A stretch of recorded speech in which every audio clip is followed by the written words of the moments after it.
A stable, comfortable, and happy life to you all. This video's motivation will be, aim for the best. If you aim for the best, you'll typically succeed. Your life's reality is significantly influenced by your expectations. Your mind is an effective tool for achieving goals. It will take any necessary steps to bring you where you want to go if you point it in the right direction and have optimistic expectations. The more frequently you focus on your optimistic expectations, the quicker they will materialize. When you expect the best from those around you, you usually get it. Consider what would happen if you bought something from the store only to discover it was faulty later. You have two options when you return an item to the store for a refund or a replacement. You could decide to anticipate hardship. In other words, you can enter the store expecting to argue with the staff in order to get a refund. And if you approach them with that mindset, the store clerk is probably going to have to yell at you. The alternative is to hope for the best. Take it for granted that they'll be eager to please you.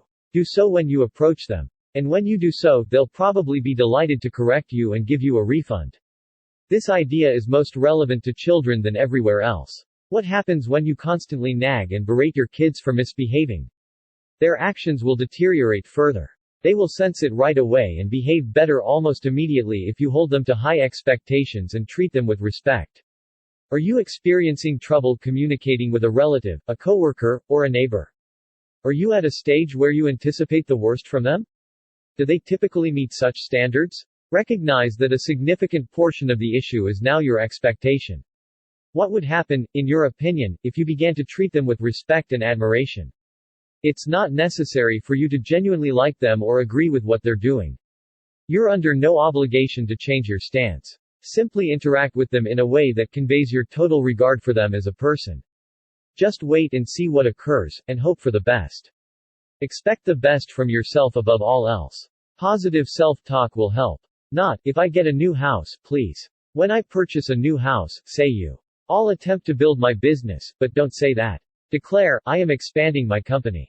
Words like, tried, and, if, imply a bad result.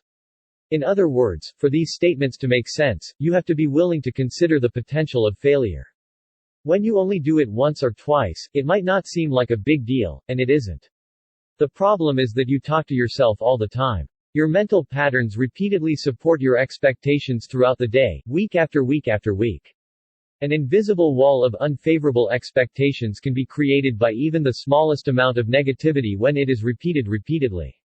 Learn to have high expectations for yourself. In how you communicate with yourself, how you make plans for the future, and how you make decisions. As often as you can, ask yourself what you would do if you were really moving in the direction of your objectives. Do it then and there. Thank you for watching. If you liked this video, don't forget to share, like, and comment on your insights. Don't forget to share and subscribe. You can also click the bell button to get notified of our new video. Be careful and remember always, a stable, comfortable, and happy life to you all.